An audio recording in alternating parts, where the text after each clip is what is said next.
اعوذ باللہ من الشیطان الرجیم بسم اللہ الرحمن الرحیم. عزیز مظلوم پاکستانیوں، محروم پاکستانیوں، خصوصاً مہاجر عوام، واجب الاحترام بزرگوں، میری ماؤں، بہنوں، تمام شعبہ جات کے ساتھیوں، particularly youth, students, girls, boys, اور سے سنیے. یہ ہنگامی میسج ہے، ہنگامی میسج ہے جو میں ریکارڈ کروا رہا ہوں. آج کل آپ کے علم ہوگا کہ سابق سفیر فرام پاکستان امریکہ میں محترم حسین حقانی پر بہت شور و واویلا مچا کر غدار بنانے کا، غدار ثابت کرنے کا عمل جاری ہے. پہلے تو تمام باشعور پاکستانی، خصوصاً مہاجر عوام، اس بات پر غور کریں کہ محترم حسین حقانی سابق سفیر امریکہ، پاکستان کے سابق سفیر برائے امریکہ، محترم حسین حقانی، ان پر الزامات کی اچھاڑ ہے. بڑا شور و واویلا ان کے خلاف کیا جا رہا ہے. ہر طرف حسین حقانی کی باز گشت سنائی دے رہی ہے. پہلے تو میں یہ بتاؤں پاکستانیوں کے لیے بھی جو بعض امیر اور ظرف والے ہیں، خصوصاً مہاجر عوام کے لیے، کہ حسین حقانی اور ان کی بیگم دونوں مہاجر قوم سے تعلق رکھتے ہیں، اور اسٹیبلشمنٹ پاکستان کی جو ہے اس نے یہ وتیرہ بنا رکھا ہے کہ مہاجر جہاں گئی ہیں انہیں غدار ثابت کیا جائے. پہلی بات تو یہ ہے کہ جب غور طلب محترم حسین حقانی صاحب سفیر تھے امریکہ کے، تو ملک میں پیپلز پارٹی کی حکومت تھی. اچھا، اب یہ کہا جا رہا ہے اور سننے میں آ رہا ہے، اور بات سمجھ میں آنے والی بھی ہے، کہ بغیر صدر مملکت جو اس وقت زرداری تھے صاحب تھے، اور وزیر اعظم محترم یوسف رضا گیلانی صاحب وزیر اعظم تھے، کہ ان کی اجازت سے امریکہ کے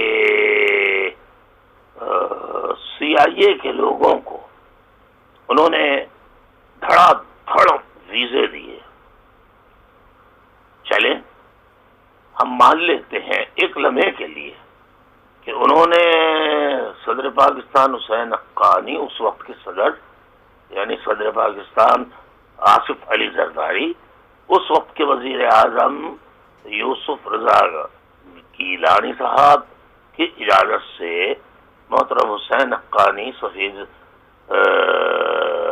امریکہ برائے پاکستان پاکستان کے سفیر برائے امریکہ محترم حسین حقانی صاحب، یہ سب کے سب جو ہے وہ جن پر الزام لگایا جا رہا ہے کہ وہ غدار ہو گئے، اور صدر مملکت پر بھی اور وزیر اعظم پر بھی یہ الزام ہوتے ہیں. تو ایک لمحے کے لیے مان بھی لیا جائے تو میں یہ پوچھتا ہوں، کروڑوں نہیں، اربوں خربوں روپے پاکستان کی اسٹیبلشمنٹ، عسکری اسٹیبلشمنٹ، یعنی فوجی اسٹیبلشمنٹ اور اس کی ایجنسیز ISI, MI, FIA تمام ڈیفنس کے شعبہ جات جس میں فضائیہ، بحریہ اور آرمی شامل ہے، ان سب کے چیف جو تھے اس وقت، جب بقول الزام لگانے والوں ٹی وی اینکرز اور اس پر تبصرہ کرنے والے خواہ وہ سیاسی ہوں یا غیر سیاسی ہوں، کہ وہ سارا ملبہ حسین حقانی صاحب، آصف علی زرداری اور جناب آصف علی زرداری اور جناب محترم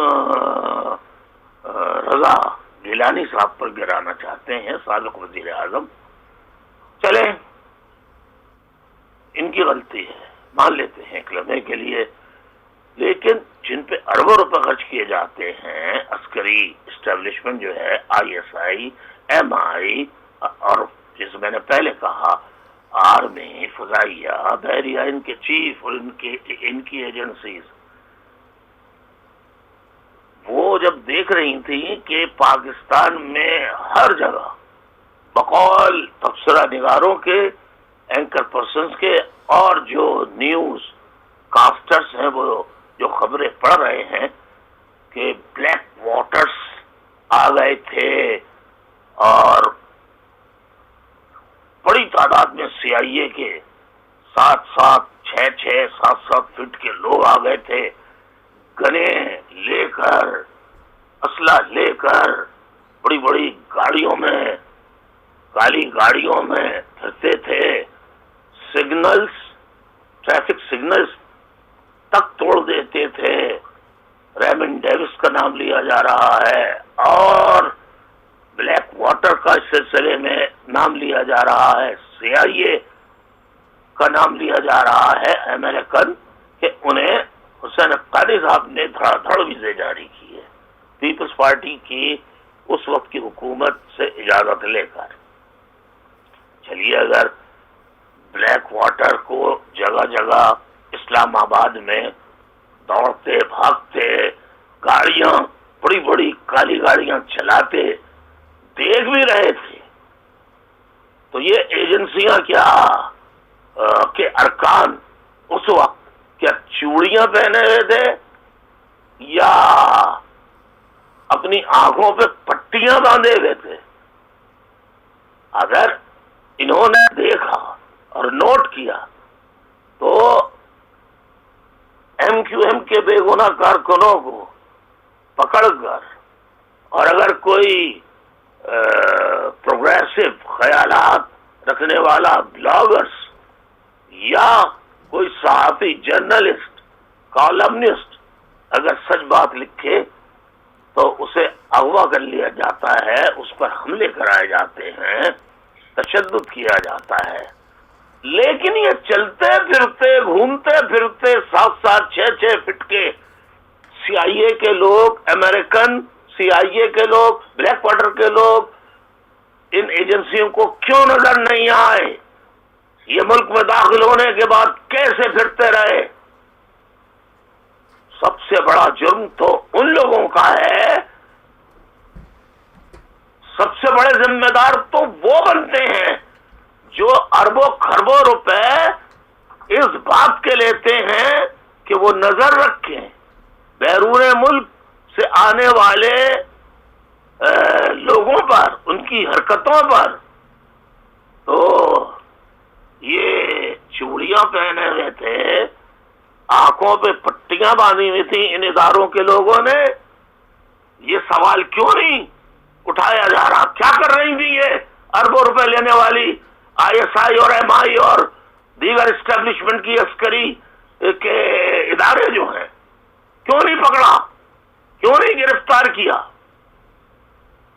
ریمنڈ ڈیوس کو کس نے بھیجا واپس؟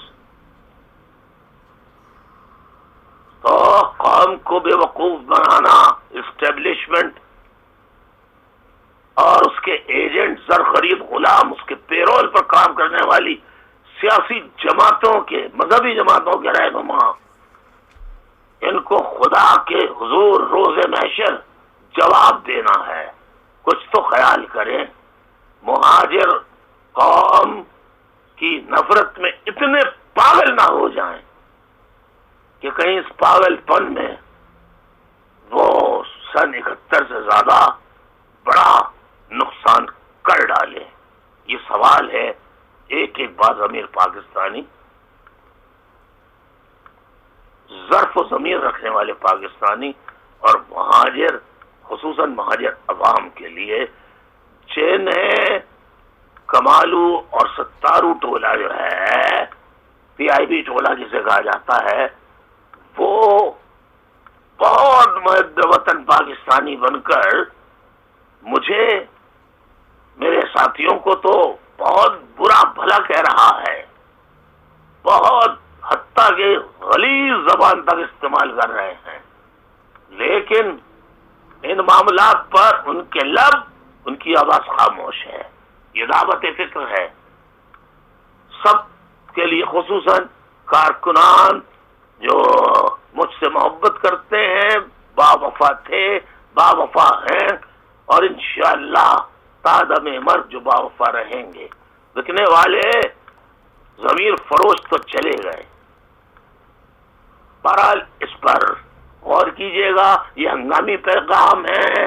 میں اب اس ہنگامی پیغام دینے کے بعد، یعنی آج 15 مارچ 2017 ہے، ویڈنسڈے کا دن ہے، اور لندن وقت کے مطابق اس وقت شام کے، جب میں یہ میسج کا اختتام کر رہا ہوں، 5:30 بج رہے ہیں. بہت بہت غور و فکر کی دعوت دے کر آپ سے اجازت چاہتا ہوں. بہت بہت شکریہ. میں بار بار آ رہا ہوں. آپ کو مطلب کیا کہنا چاہیے، آپ کے آرام میں، آپ کے دیگر کاموں میں خلل ڈال رہا ہوں اپنے پیغامات کے ذریعے، اس پر مجھے معاف فرمائیے. بہت شکریہ. اللہ آپ سب کو حفظ و امان میں رکھے. اللہ مہاجروں کو اور تمام مظلوم پاکستانیوں کو اسٹیبلشمنٹ کے ظلم و ستم سے اور ان کے قبضے سے نجات دلائے. آمین ثم آمین. والسلام علیکم ورحمۃ اللہ وبرکاتہ. جیے مہاجر، جیے مہاجر، جیے مہاجر. اللہ